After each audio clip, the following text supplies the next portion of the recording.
রাসাল্লাম স্বয়ং নিজেই রমজানের রোজার প্রতি অতটা গুরুত্ববান ছিলেন না। আমি আমার কথা রেফারেন্স দিচ্ছি, সিরাত ইবনে হিশাম অনুবাদ আকরাম ফারুক, বাংলাদেশ ইসলামিক সেন্টার, পৃষ্ঠা 71 আপনারা পাবেন। এরপর রাসূলুল্লাহ সাল্লাল্লাহু আলাইহি ওয়াসাল্লাম মক্কা অভিযানে রওনা হলেন। এ সময় আবু বকর গিফারীকে মদিনায় তার খলিফা নিয়োগ করলেন। রমজানের 10 দিন অতিবাহিত হওয়ার পর তিনি যাত্রা করলেন। তিনি নিজে এবং মুসলমানগণ সকলেই রোজা রাখলেন। উসফান ও আমাজের মধ্যবর্তী কুদাইত নামক স্থানে পৌঁছলে সকলে ইফতার করলেন। মক্কায় প্রবেশ এবং এরপরে যত যা ঘটেছে, যা কিছু ঘটেছে ফাতহ মক্কার সময়, এই সব কিছুই ছিল রমজান মাসের ভিতরে। আর আমরা একটা কথা জানি, দ্বিতীয় হিজরি সনেই রমজানের রোজা ফরজ হয়ে গেছে। এর আগে ফরজ ছিল না, দ্বিতীয় হিজরিতে রমজানের রোজা ফরজ হয়েছে। ফাতহ মক্কা হয়েছে, মক্কা বিজয়ের ঘটনা ঘটেছে কততে? 8ম হিজরিতে। ওকে, তার মানে হচ্ছে ফাতহ মক্কার সময় রমজানের রোজা ফরজ ছিল, ঠিক তাই তো? আচ্ছা, এবার আসুন সুনানে আবু দাউদ ইসলামিক ফাউন্ডেশন বাংলাদেশ 2448 নং হাদিস, উম্মে হানি রাদিয়াল্লাহু তাআলা আনহা হতে বর্ণিত। তিনি বলেন, অর্থাৎ রাবী বলেন, মক্কা বিজয়ের দিন বিজয়ের পর ফাতিমা রাদিয়াল্লাহু তাআলা আনহা আগমন করেন। এরপর তিনি রাসূলুল্লাহ সাল্লাল্লাহু আলাইহি ওয়াসাল্লামের বাম দিকে প্রবেশ করেন এবং উম্মে হানি রাদিয়াল্লাহু তাআলা আনহা ডান দিকে। তিনি, অর্থাৎ রাবী বলেন, এই সময় জনৈক দাসী একটি পাত্রে কিছু পানীয় দ্রব্য এনে পেশ করলে তিনি তা পান করেন। এরপর তিনি এর অবশিষ্টাংশ উম্মে হানিকে পান করতে দেন। তিনি তা পান করে বলেন, ইয়া রাসূলুল্লাহ, আমি তো ইফতার করলাম, কিন্তু আমি যে রোজা ছিলাম। তিনি তাকে জিজ্ঞাসা করেন, তুমি কি কোনো কাজা রোজা আদায় করছিলে? তিনি বলেন, না। তিনি বলেন, যদি তা নফল রোজা হয় তবে এতে তোমার কোনো ক্ষতি হবে না। হাদিসটা তো পড়ে শোনালাম, বলুন এখানে কোনো প্রশ্ন যাচ্ছে কিনা? হ্যাঁ, প্রশ্ন হচ্ছে ফাতহ মক্কার সময় 8ম হিজরির ঘটনা, তখন তো রমজান মাস চলছে, পুরো রমজান মাসে ফাতহ মক্কার ঘটনাগুলি ঘটেছে। রমজান মাসের রোজা তো ফরজ, কারণ দ্বিতীয় হিজরিতে রমজানের রোজা ফরজ হয়ে গেছে। রাসূল কারীম সাল্লাল্লাহু আলাইহি ওয়াসাল্লাম মদিনা থেকে মক্কা হিজরত করে গেছেন, তাই এই অজুহাত দেওয়া যাবে না যে উম্মে হানি তখন সফর করেছেন। এখন বলুন, আল্লাহ রাসূল সাল্লাল্লাহু আলাইহি ওয়াসাল্লামের ডান পাশে কে ছিল? উম্মে হানি, বাম পাশে ফাতিমা রাদিয়াল্লাহু তাআলা আনহা। পাত্রে পানীয় আনলেন, আল্লাহ রাসূল নিজে খেলেন, সেখান থেকে উম্মে হানিকে খাওয়ালেন। রমজান মাস চলছে, দিনের ঘটনা। আল্লাহ রাসূলের জন্য রোজা ভাঙার ব্যাপারটি মানা যায়, কারণ মদিনা থেকে তিনি মক্কাতে এসেছেন। তিনি তো মদিনা ছিলেন, তিনি সফর করেছেন। সফরকারীর জন্য ইসলামিক দৃষ্টিকোণ থেকে রোজা ভাঙার অবকাশ আছে। কিন্তু উম্মে হানি তো সফর করেনি, তার জন্য রমজানের রোজা ভাঙার ব্যাপারটি আপনি কিভাবে দেখবেন? আল্লাহ রাসূল স্বয়ং তাকে পানীয় দিলেন, তিনি পান করলেন। এরপর দেখুন কি বলা আছে, তিনি তা পান করে বলেন, ইয়া রাসূলুল্লাহ, আমি তো পানীয় পান করেছি, কিন্তু আমি তো রোজা ছিলাম। আল্লাহ রাসূল বলেন, তুমি কি কোনো কাজা আদায় করছিলে? কাজা রোজা। আই রমজান মাসে কিসের কাজা? রমজান মাসে তো ফরজ রোজা, রমজান মাসে রোজা রাখতে হবে। রমজান মাসে আবার কাজা রোজা কিভাবে? ইসলামিক দৃষ্টিকোণ থেকে এটা কোনো কথাই না। এরপরে উম্মে হানি বলেন যে না, আল্লাহ রাসূল বলেন, যদি তা নফল রোজা হয় তাহলে কোনো ক্ষতি হবে না। আরে আশ্চর্য ব্যাপার, রমজান মাসে নফল রোজা কেন হবে? রমজান মাসে রোজা তো ফরজ হয়ে গেছে, রমজান মাসে কিসের নফল রোজা রাখবে? মানে হচ্ছে আল্লাহ রাসূলের কাছে রমজানের রোজা অতটা গুরুত্বপূর্ণ নয়। আমরা এতক্ষণ দেখলাম ইসলাম থেকে ইমরান বিন বশির সাহেব ওনার যে সংশয় সেটা দেখলাম। তো উনি দাবি করছেন যে রাসূল সাল্লাল্লাহু আলাইহি ওয়াসাল্লামের কাছে নাকি রমজানের ফরজ রোজার গুরুত্ব ছিল না, নাউজুবিল্লাহ। এবং তিনি আরো বেশ কিছু অভিযোগ করলেন যে রাসূল সাল্লাল্লাহু আলাইহি ওয়াসাল্লাম তিনি নাকি নিজে রোজা ভাঙতেন এবং উম্মে হানি রাদিয়াল্লাহু আনহার ফরজ রোজাও নাকি তিনি ভাঙিয়ে দিয়েছেন। আমরা দেখতে পাচ্ছি আমাদের ওয়েবসাইট response2antiislam.com, এখানে এই সংশয়টা নিয়ে একটা সম্পূর্ণ আর্টিকেল এই মাত্র কিছুক্ষণ আগে আমরা পাবলিশ করেছি। সেটা হচ্ছে নবী সাল্লাল্লাহু আলাইহি ওয়াসাল্লাম কর্তৃক উম্মে হানি রাদিয়াল্লাহু আনহার রোজা ভাঙা, তার সাথে মেলামেশা এবং তার গৃহে গোসল পোষণ, এই বিষয়ে যে নোংরা অভিযোগ করা হয় সেই অভিযোগ নিয়ে আমরা এখন একটু কথা বলবো। এখানে আমরা এইমাত্রই দেখলাম ইমরান বিন বশির ওনার ভিডিওতে কিছু হাদিস পেশ করেছেন। সে পেশ করে দাবি করেছেন যে রাসূল সাল্লাল্লাহু আলাইহি ওয়াসাল্লামের কাছে রমজানের ফরজ রোজার নাকি গুরুত্ব ছিল না। এখানে তিনি যে হাদিসগুলো পেশ করেছেন সেগুলো আমরা স্ক্রিনে দেখছি। যে আমরা এখন সুনানে আবু দাউদের একটা হাদিস দেখছি। এখানে বলা আছে যে রাসূল সাল্লাল্লাহু আলাইহি ওয়াসাল্লাম বাম দিকে উপবেশন করেন উম্মে হানি রাদিয়াল্লাহু আনহা, এবং রাসূল সাল্লাল্লাহু আলাইহি ওয়াসাল্লামের কাছে একটা পানীয় আসলে তিনি নিজে পান করেন এবং উম্মে হানি রাদিয়াল্লাহু আনহাকে অবশিষ্ট অংশ পান করতে দেন। এবং তিনি এরপরে উম্মে হানি রাদিয়াল্লাহু আনহা বলেন তিনি তো রোজা ছিলেন, তিনি রোজা ভেঙে ফেলেন। এবং সুনানে তিরমিজিতেও প্রায় একই রকম আরেকটা হাদিস আছে, যেখানে দেখা যাচ্ছে যে রাসূল সাল্লাল্লাহু আলাইহি ওয়াসাল্লামের পাশে উম্মে হানি রাদিয়াল্লাহু আনহা বসেন এবং রাসূল সাল্লাল্লাহু আলাইহি ওয়াসাল্লাম পানীয় পান করে উম্মে হানি রাদিয়াল্লাহু আনহাকে সেখান থেকে পান করতে দেন এবং সেটা পান করে উম্মে হানি রাদিয়াল্লাহু আনহা রোজা ভেঙে ফেলেন। এখন এই হাদিসে একটা কথা আছে, সেটা হচ্ছে মক্কা বিজয়ের দিনে এটা ঘটেছে, মক্কা বিজয়ের দিন। এবং বিভিন্ন সিরাত গ্রন্থে কিন্তু উল্লেখ আছে যে মক্কা বিজয় হয়েছে রমজান মাসে, এটা কিন্তু বিভিন্ন সিরাত গ্রন্থে উল্লেখ আছে। এখন প্রশ্ন হচ্ছে তাহলে রমজান মাসে কি করে এরকম খাওয়া বা পানি বা পান করা হতে পারে, কারণ সে সময় তো রোজা থাকে। এখান থেকে দেখে তিনি দাবি করছেন রাসূল সাল্লাল্লাহু আলাইহি ওয়াসাল্লামের কাছে নাকি ফরজ রোজার কোনো গুরুত্বই ছিল না, নাউজুবিল্লাহ। এখন হ্যাঁ, আমরা অবশ্যই দেখবো যে এই ঘটনাটা কেন হয়েছে। তবে এটা দেখার আগে আমাদের এটা দেখতে হবে যে হাদিসগুলো পেশ করা হয়েছে সেই হাদিসগুলো কতটুকু বিশুদ্ধ বা কতটুকু নির্ভরযোগ্য। কারণ যে কোনো দাবি করতে হলে এটার পেছনে যে দলিল আছে সেই দলিলটা যাচাই করতে হবে। এখন আমরা যদি হাদিসের সনদ দেখতে যাই, তাহলে এই হাদিসের সনদে যে রাবি আছে তাদের ব্যাপারে ইমাম ইবনু আব্দুল বার রাহিমাহুল্লাহ এবং ইমরান বিন বশির সাহেব যদি আমাদের আলোচনাটা শুনে থাকেন, তিনি অবশ্যই জানবেন যে ইমাম ইবনু আব্দুল বার রাহিমাহুল্লাহ কি, তিনি কোন পর্যায়ের আলেম, কোন পর্যায়ের ইমাম। তো তিনি তার আত-তামহিদ গ্রন্থে তিনি এই বিষয়ে আলোচনা করেছেন। তো এই গ্রন্থটার তাহকিক যে অংশ, সেই তাহকিক অংশটায় এই হাদিসের সনদ সম্পর্কে উল্লেখ করা হয়েছে, যেখানে বলা হয়েছে এই সনদ দুর্বল। এবং এই কথাটা এই কথাটা কি আমার কথা না, এটা আমার কথা না, এটা ইমাম মুসলিম রাহিমাহুল্লাহর কথা, ইমাম মুসলিম ইবনে হাজ্জাজ রাহিমাহুল্লাহর কথা। তিনি বলেছেন ইয়াজিদ ইবনে আবি জিয়াদ এমন ব্যক্তিদের অন্তর্ভুক্ত যাদের হাদিস মানুষ পরীক্ষা করত। মানে এই আবু দাউদের হাদিসে রাবির ভিতরে ইয়াজিদ নামে এই ব্যক্তি ছিলেন, এই ব্যক্তি ছিলেন। এবং তার ব্যাপারে ইমাম মুসলিম রাহিমাহুল্লাহ বলছেন ইয়াজিদ ইবনে আবু জিয়াদ এমন ব্যক্তিদের অন্তর্ভুক্ত যাদের হাদিস মানুষ পরীক্ষা করত এবং যারা তার স্মৃতিশক্তির দুর্বলতা এবং তার বর্ণনাগুলোর মাতান বা মূল বক্তব্যে ত্রুটি লক্ষ্য করেছেন, তারা তার এককভাবে বর্ণিত হাদিসকে দলিল হিসেবে গ্রহণ করেননি, এটা রেফারেন্সও দেওয়া আছে। এবং আমরা এখানে প্রত্যেকটা কথা রেফারেন্স আমরা দিয়ে দিয়েছি ফুটনোটে, এখানে ক্লিক করলেই ফুটনোটে চলে যাবে এবং একদম মাত্তাওয়া শামিলার লিংক সহকারে আমরা প্রত্যেকটা রেফারেন্স উল্লেখ করেছি। তো আচ্ছা মিনার ভাই, হ্যাঁ মিনার ভাই শুনতে পাচ্ছেন আমাকে? আমি চাচ্ছিলাম আপনার সাথে আমি 1 to 1 একটু কথা বলে এই জিনিসটা দর্শকদের কাছে আর একটু খোলাসা করে দিতে। আচ্ছা, আমরা যেটা দেখলাম আপনি স্কলারদের থেকে একটা মত দেখাইলেন যে যেখানে বলা আছে যে সনদটা দুর্বল। তো কোন হাদিসের সনদটা দুর্বল বলা হচ্ছে? প্রথমে যে হাদিসটা দেখলাম অর্থাৎ সুনানে আবু দাউদের যে হাদিসটা সেটার সনদের ব্যাপারে বলা হচ্ছে। এই যে শুরুতে যে হাদিসটা আচ্ছা, ওই হাদিস যে হাদিসের মধ্যে বলা হচ্ছে যে রাসূল সাল্লাল্লাহু আলাইহি ওয়াসাল্লাম উম্মাহানিকে পানি পান করতে দেন, মানে রমজান মাসে, তাই তো? জি হ্যাঁ। তো আমরা প্রথম হাদিসটার সনদ দেখলাম যে স্বয়ং ইমাম মুসলিম রাহিমাহুল্লাহ এই হাদিসের রাবির ব্যাপারে মন্তব্য করেছেন যে ইয়াজিদ বিন আবি জিয়াদ তিনি দুর্বল রাবি। তো আমরা আরো মুহাদ্দিসদের বক্তব্য দেখব। এরপরে দ্বিতীয় যে হাদিসটা আমরা দেখিয়েছি সুনান তিরমিজির যে একটি হাদিস, সেই হাদিসের সনদ কিন্তু ভিন্ন, কিন্তু এই সনদের ব্যাপারেও কিন্তু ইমামদের আলোচনা আছে। এবং এই হাদিসের সনদের মধ্যে সিমাক ইবনু হারব নামে একজন রাবি আছেন, তার সম্পর্কে প্রাচীন মুহাদ্দিসদের অভিমত উদ্ধৃত করে ইমাম ইবনুল জাওজি রাহিমাহুল্লাহ উল্লেখ করেন। এবং ইমরান বিন বশির সাহেব যদি দেখে থাকেন আমাদের আলোচনাটা, তাহলে তিনি অবশ্যই বুঝবেন যে ইমাম ইবনুল জাওজি রাহিমাহুল্লাহকে তিনি উল্লেখ করেছেন যে সিমাক ইবনে হারবকে শুবা এবং সুফিয়ান সাওরি, এবং এনারা একদম সালাফ পর্যায়ের ইমাম এবং সুফিয়ান সাওরি রাহিমাহুল্লাহ, তারা দুর্বল হিসেবে গণ্য করতেন এই রাবিকে, এই হাদিসের রাবিকে। এরপর আরো আলোচনা আছে, ইবনে আম্মার বলতেন মানুষ বলতো যে তিনি ভুল করতেন, এই রাবি ভুল করতেন, তার হাদিস নিয়ে মতভেদ ছিল। ইয়াহিয়া ইবনে মাইন যিনি হচ্ছেন ইমাম আহমদ ইবনে হাম্বল রাহিমাহুল্লাহ সমসাময়িক একজন মুহাদ্দিস, তো তিনি এমন কিছু হাদিস সংযুক্তভাবে বর্ণনা করেছেন যা অন্য কেউ এভাবে বর্ণনা করেন। হ্যাঁ, তো এরপরে তার কিছু ভুলের উদাহরণ দেখানো হয়েছে। তো আমরা দেখলাম যে তিরমিজির যে হাদিসটা সেটার হাদিসের সনদের রাবির দুর্বলতার ব্যাপারেও ইমামগণ আলোচনা করেছে। এবং ইমাম শাওকানি রাহিমাহুল্লাহ যিনি একজন প্রখ্যাত একজন আলেম, তিনি তার নাইলুল আওতার গ্রন্থের তাহকিক অংশে, মানে তার সেই গ্রন্থটার তাহকিক অংশে উপরে উল্লেখিত এই যে দুইটা হাদিস আবু দাউদ এবং তিরমিজির যে দুইটা হাদিস আমরা দেখলাম, যে দুইটা হাদিস দেখায় তারা, সেই দুইটা হাদিসকেই নাইলুল আওতারের তাহকিক অংশে যঈফ বা দুর্বল বলে উল্লেখ করা হয়েছে। আমরা রেফারেন্স দিয়ে দিয়েছি, যে কেউ ক্লিক করলেই শামিলার এই লিংকে চলে যাবে। এরপরে সেখানে উভয়ের হাদিসের দুর্বলতা প্রসঙ্গে যেটা বলা হয়েছে সেটা হলো উম্মে হানি রাদিয়াল্লাহু আনহার হাদিসটি দারা করতে এবং তাবারানী এবং তারা বর্ণনা করেছেন। এরপর ওই সিমাক বিন হারব তার ব্যাপারে বলা হচ্ছে যে তিনি এককভাবে বর্ণনা করলে সেটা নির্ভরযোগ্য না। ইমাম বাইহাকি বলেন এর সনদে দুর্বলতা রয়েছে। ইমাম বাইহাকি কিন্তু কোনো ছোটখাটো মুহাদ্দিস না, অনেক বড় মাপের মুহাদ্দিস। ইমাম তিরমিজি একই কথা বলেছেন। তাছাড়া এই সনদে আরো একজন দুর্বল রাবী আছে, তিনি হচ্ছে হারুন ইবনে উম্মে হানি, যার ব্যাপারে ইমাম ইবনু কাত্তান রাহিমাহুল্লাহ বলেছেন তিনি অজ্ঞাত বা মাজহুর। এছাড়া এতে ইয়াজিদ ইবনে আবি জিয়াদ আল হাশিমি, যার ব্যাপারে ইবনু আদি রাহিমাহুল্লাহ বলেছেন তার হাদিস লেখা হয়, আর ইমাম যাহাবী রাহিমাহুল্লাহ তিনি সদুক। জি, এখানে আমার একটা প্রশ্ন ছিল, এখানে আমি একটা দেখেন তিনি অজ্ঞাত বা মাজহুর, এই শব্দটার মানেটাকে যদি একটু ব্যাখ্যা করে দিতেন। আচ্ছা, তো মুহাদ্দিসরা মানে যে রাবির ব্যাপারে আসলে কিছু জানা যায় না তাকে অজ্ঞাত বা মাজহুল বলেন। এবং একটা তথ্য যদি সঠিক হতে হয় তাহলে তো অবশ্যই এমন জ্ঞান, মানে যে ব্যক্তির ব্যাপারে জানা আছে আমাদের এবং যিনি নির্ভরযোগ্য সেরকম তো হতে হবে, তাই না?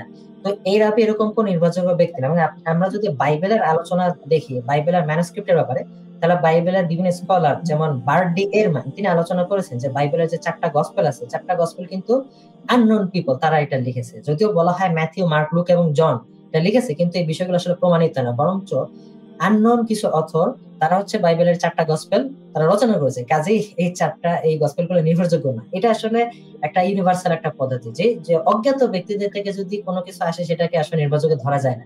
তো এই বিষয়টা মুহাদ্দিসরা এইভাবে বিষয়টাকে করেন।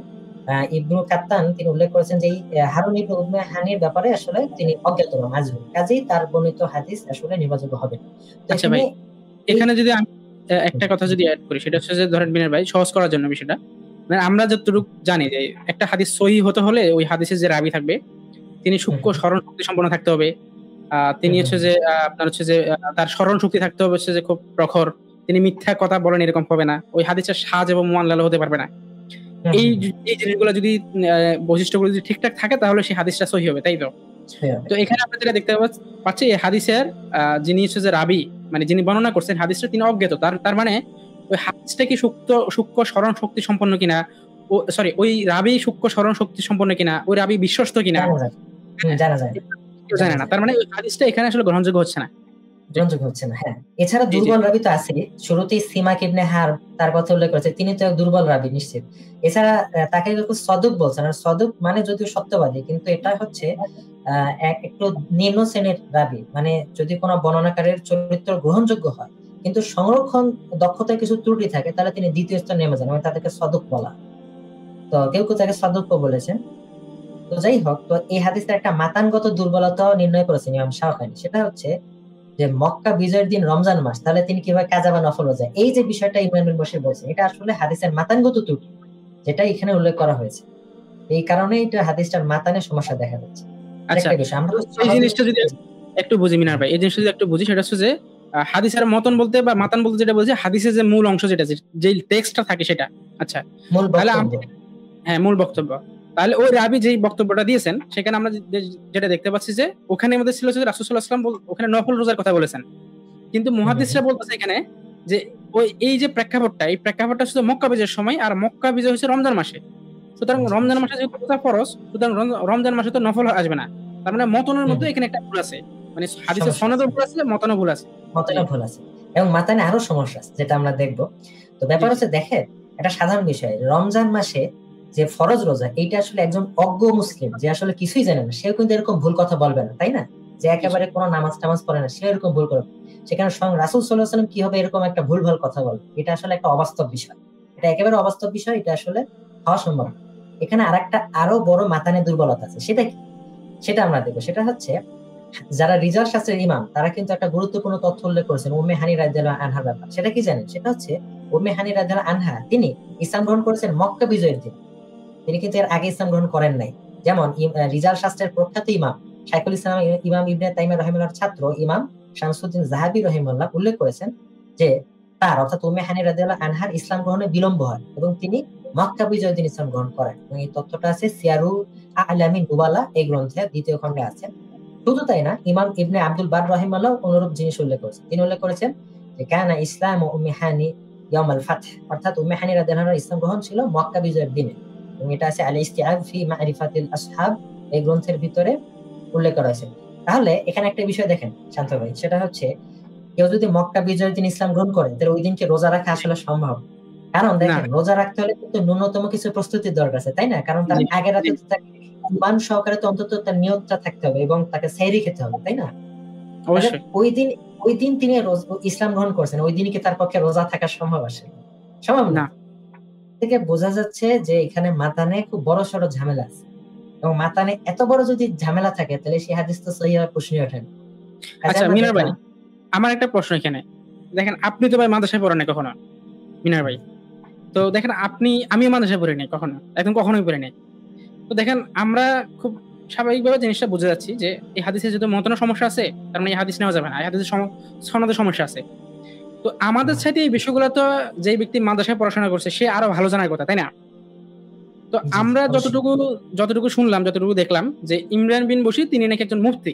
যদিও আমরা তার একটা রেজাল্ট কার্ড দেখেছিলাম, যেখানে আমরা দেখেছি তিনি শূন্য পেয়েছেন আর কি কিছু পরীক্ষায়। তো আমরা সেই বিষয়ে যাচ্ছি না, সেটা নিয়ে আমরা কথা বলবো না। তবু আমরা ধরে নিলাম যে তিনি আসলে মুফতি। এখন মাদ্রাসার যে পড়াশোনা করছে, একেবারে মুফতি হতে হবে না। এর মানে খুব মোটামুটি যে পড়াশোনা করছে, সেটা তো এই বিষয়গুলো খুব স্বাভাবিকভাবেই জানার কথা, যে হাদিসটার এই সমস্যাগুলো আছে, সুতরাং এটা কখনো সহিহ হতে পারে না। হ্যাঁ, হাদিস সহিহ বা জয়ী নাকি জাল, এটা বাছাই যে মানদণ্ড, সে মানদণ্ডই তো হাদিসটা ফুলফিল করতেছে না। তো এটা তো খুব মাদ্রাসার একজন স্টুডেন্টদের খুব স্বাভাবিকভাবে এটা বোঝার কথা। কিন্তু খুবই দুঃখজনক এবং হতাশজনক যে ইমরান বিন বশির একজন মুফতি হয়েও এই জিনিসটা আসলে তিনি ধরতে পারে নাই। এটা আসলে খুবই হতাশজনক। জি জি। এবং আরেকটা বিষয় কি, হ্যাঁ, মুহাদ্দিসদেরও তো ভুল হতে পারে, কেউই ভুলের ঊর্ধ্বে না। এখন আসলে এক্ষেত্রে আমাদের দেখা দরকার যে কাদের থেকে তাহাকে, এখানে যদি ইখতিলাফ থাকে, তাহলে কার তাহাকিকটা সঠিক, সেটাও যাচাই করার একটা বিষয় আছে। তো অবশ্যই একজন মুফতি থেকে তো আমরা এটা আশাই করি যে এক্ষেত্রে তিনি সঠিক তাহাকিকটা তিনি বেছে নিন। যাই হোক, তো আমরা জানি না কেন তিনি সঠিক জিনিসটা বাঁচতে পারেননি। তো আমরা আলোচনায় ফিরে যাই। এখন দেখেন, আমরা দেখলাম যে এই হাদিসটা সনদ এবং মতন উভয় দিক থেকেই দুর্বল, কাজে এই হাদিস কোনো মতেই দলের যোগ্য না। এখন দেখেন শান্ত ভাই, একটা বিষয়, আমরা যখন কোন হাদিসকে তাহকিক থেকে দেখে দুর্বল, তখন ইসলাম বিরোধীর একটা কথা বলে। কথাটা কি জানেন? আপনিও হয়তো অনেকবার শুনেছেন যে মুমিনরা বিপদে পড়লে গোজামিল দেয়, দায়িত্ব বানাইয়া দেয়।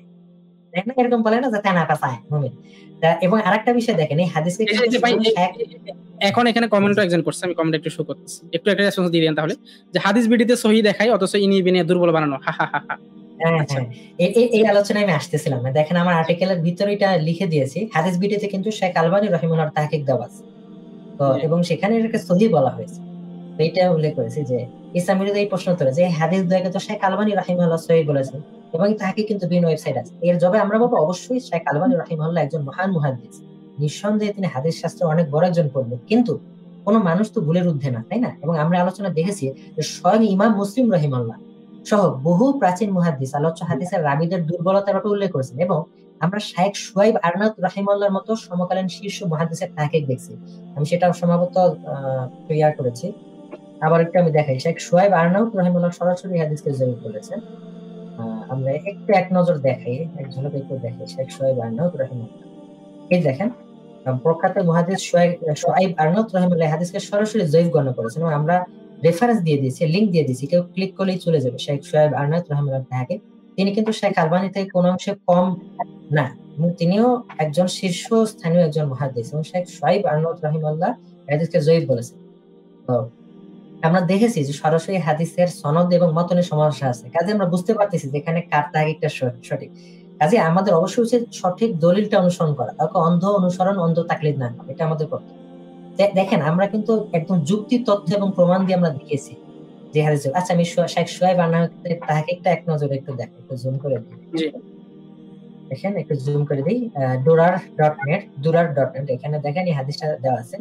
আনা রাসূলুল্লাহ সাল্লাল্লাহু আলাইহি ওয়াসাল্লাম দাখালা আলাইহা রাআ বিশরাব ফাশরিবা, এই যে দেখেন, এবং এখানে এই হাদিসটার যে ইয়াটা তাখরিজ দেখেন, আখরাজাহু তিরমিজি। তো এখানে দেখেন সালাসাতু হুকমুল হাদিস ইসনাদুহু দাঈফ, দেখছেন ইসনাদ হচ্ছে দাঈফ বা দুর্বল, আর মুহাদ্দিস শুআইব আরনাউত, ঠিক আছে, স্পষ্ট উল্লেখ করা আছে শেখ শুআইব আরনাউত জয়ীফ বলেছে, যে কেউ চেক করে দেখতে পারে। তো আমরা এখানে শুধু একজন শেখ আলবানী রাহিমাহুল্লাহ সহিহ বলছেন, কিন্তু আর দেখেন আমরা কতজন মুহাদ্দিস দেখালাম, উপরে কতজন মুহাদ্দিসের নাম আমরা দেখালাম, দেখেন কত কত মুহাদ্দিস।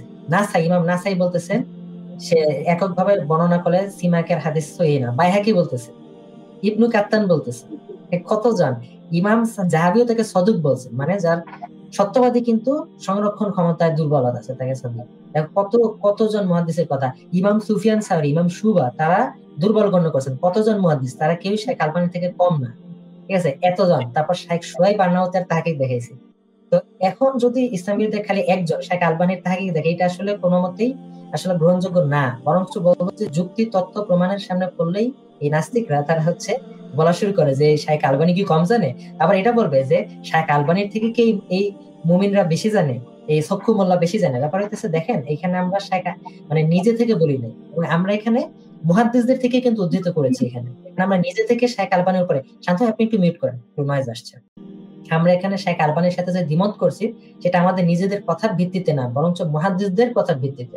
এবং দেখেন আরো অনেক ওয়েবসাইটে কিন্তু এই হাদিসের তাহকিক হিসেবে জয়ীফ বা দুর্বল দেওয়া আছে। যেমন দেখেন যে আন্তর্জাতিক একটা প্রকাশনী দারুস সালাম, সেখান থেকে আবু দাউদ এবং তিরমিজি যে ইংরেজি অনুবাদ, সেখানে কিন্তু শেখ জুবাইর আলী জাই রাহিমাহুল্লাহ নামের সমকালীন আরেকজন শীর্ষ মুহাদ্দিস তার তাহকিক দেওয়া আছে, এবং তিনিও সরাসরি সুনানে আবু দাউদ এবং তিরমিজির এই হাদিসগুলোকে জয়ীফ বলছেন। দেখেন আমরা স্ক্রিনে দেখতে পাচ্ছি যে English translation of Sunan Abu Dawud, এটা তাহকিক করেছেন হাফেজ আবু তাহির জুবাইর আলী জাই রাহিমাহুল্লাহ। দেখেন এই যে সুনান আবু দাউদের হাদিসটার তাহকিকে দাঈফ, দুর্বল দেওয়া আছে, এবং আরবিতে এই তাহকিকও দেওয়া আছে, তাকরিজ দেওয়া আছে। জামি তিরমিজির যে তাহকিক দারুস সালাম থেকে পাবলিশকৃত, সেটা তাহকিক করেছেন শেখ জুবাইর আলী জাই রাহিমাহুল্লাহ। তিনি দেখেন তিরমিজিতে এই যে এই হাদিসটা এবং আগের হাদিসটা দুইটাকে তিনি জয়ীফ বলেছেন, ঠিক আছে, দেখেন দাঈফ, এখানে আরবিতেও তাকরিজ দেওয়া আছে। ব্যাপার হচ্ছে তারা কিন্তু, এবং এটা কিন্তু sunnah.com এ কিন্তু এই তাহকিক দেওয়া আছে, তাহকিক অনলাইনে পাওয়া যায়, sunnah.com এর লিংক কিন্তু দিয়ে দিয়েছি, দেখেন আমি লিংক থেকেও দেখাচ্ছি। কিন্তু ইসলাম বিরোধীরা কখনো এই লিংক দেখাবে না, যেখানে সরাসরি জয়ীফ বলা আছে, তারা শুধু ওই বেসে একটাই দেখাবে। দেখেন জুম করে দিচ্ছি, দেখেন এখানে হচ্ছে যে আমরা তো মুতাকাদ্দিমের মুহাদ্দিসদের কল নকল করতেছি, ইবনে মাইন, ইমাম বাইহাকি, তারপরে আব্দুল বার। সেখানে তো আলবানীর কথা তো মুতাকাদ্দিমের চলতে মুতাআখিরিনের কথা প্রাধান্য পাবে না। কোনো হাদিসের তাহকিকে যদি মুতাকাদ্দিমিন মুতাআখিরিনের মধ্যে পার্থক্য দেখা যায়, প্রাধান্যপ্রাপ্ত মত হলো মুতাকাদ্দিমেরটা হবে, মুতাআখিরিনের জন্য না। এবং কামরুল ভাই আরেকটা বিষয়, আমরা এখানে মুতাকাদ্দিমিন এবং মুতাআখিরিন সবার মত দেখাইছি। আমরা স্বয়ং ইমাম সুফিয়ান সাউরির তাহকিক দেখেছি। ইমাম সুফিয়ান সাউরি হচ্ছে সালাফ, মানে সালাফদের যুগের বলা যায় সুফিয়ান সাউরি। হ্যাঁ, তিনি সুফিয়ান এবং ইমাম আমি শুবা রাহিমাহুল্লাহ। জি জি হ্যাঁ, আমি একটু একটু একটু স্মরণ রাখি। ইমাম মাইনের কল দেখালেন, ইমাম মাইনের মৃত্যু হচ্ছে 230 হিজরিতে। এই সম্পর্কে ইমাম মুসলিমের কল দেখালেন, তার মৃত্যু হচ্ছে 261 হিজরিতে। তারপরে আমাদের জি, জি, জি। বাইহাকির কল দেখালেন 458 হিজরিতে, আব্দুল বার 463 হিজরিতে।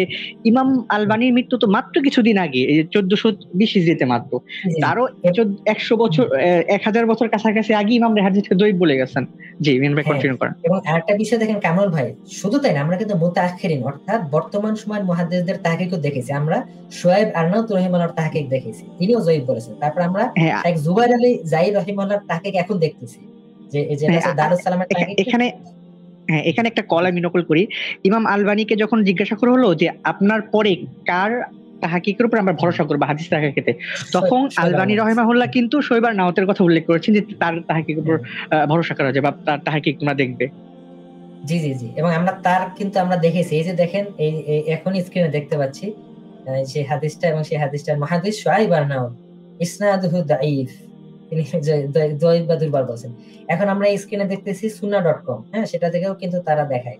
সেখানে দেখেন জামি তিরমিজি সেই হাদিসটা, এ পারসন ফ্রম আসপিং Umm Hani narrated to me, এই যে দেখেন এখানে বলা হচ্ছে হি নারেটেড টু মি, এই যে ও মিস্টার বাল্লা I was fasting then he offered it to her and she drank it, মানে ওই যে পানীয় দেওয়ার যে হাদিসটা সেটা তিরমিজি। তো এইটা দেখেন তাহকিক দেওয়া হচ্ছে গ্রেট জয়ীফ দারুস সালাম থেকে পাবলিশকৃত গ্রন্থে এটা যে জয়ীফ বলা হয়েছে সেটা আমরা দেখাইছি, এটা অনলাইনেও আছে এবং আমরা সরাসরি, এবং দেখেন তিরমিজিতে আগের হাদিসটা একই হাদিসের সংক্ষিপ্ত বর্ণনা, সেটাও জয়ীফ। কারণ এখানে উভয় হাদিসে আসলে সিমাক নামে সে দুর্বল রাবি এবং আরো দুর্বল রাবি আছে। আমরা সরাসরি বই থেকে পৃষ্ঠার আমরা স্ক্রিনশট দিয়েছি। এই সমস্ত মুহাদ্দিস জয়ীফ বলেছেন। একজন শেখ আলবানী রহিমাহুল্লাহ, এখন আমরা জানি যে ইসলাম বিরোধী এখানে শেখ আলবানী রহিমাহুল্লাহ অন্ধ তাকলিদ করতেন। তো আসলে এটাই আমরা বলি যে যুক্তি, তথ্য এবং প্রমাণের সামনে পড়লে তার এরকম প্রলাপ বলে অলওয়েজ মুমিন গোঝামিল দিছে, মুমিন তেনা পাচ্ছে। আশা করি যে ইমরান বিন বশির সাহেব, তিনি যেহেতু মাদ্রাসায় পড়েছেন, তার যেহেতু ইলম কালাম থাকারই কথা, আশা করি তিনি যদি দেখেন তাহলে বুঝতে পারবেন যে এখানে আসলে তার এই জিনিসটা যে কতটা ভ্রান্তির উপর প্রতিষ্ঠিত। এখানে যে হাদিসটা থেকে এই বিষয়টা বলা হচ্ছে, রাসূল সাল্লাল্লাহু আলাইহি ওয়াসাল্লাম রমজান মাসে রোজা ভেঙে ফেলেছেন এবং উম্মে হানি রাদিয়াল্লাহু আনহা রোজা ভাঙিয়ে দিয়েছেন, এটা আসলে কোনো প্রমাণিত কোনো বিশুদ্ধ হাদিসের উপর ভিত্তি করে না। এই বিষয়টা আমরা এখানে দেখার, আশা করি এই বিষয়ে আর কোনো সংশয় থাকবে না।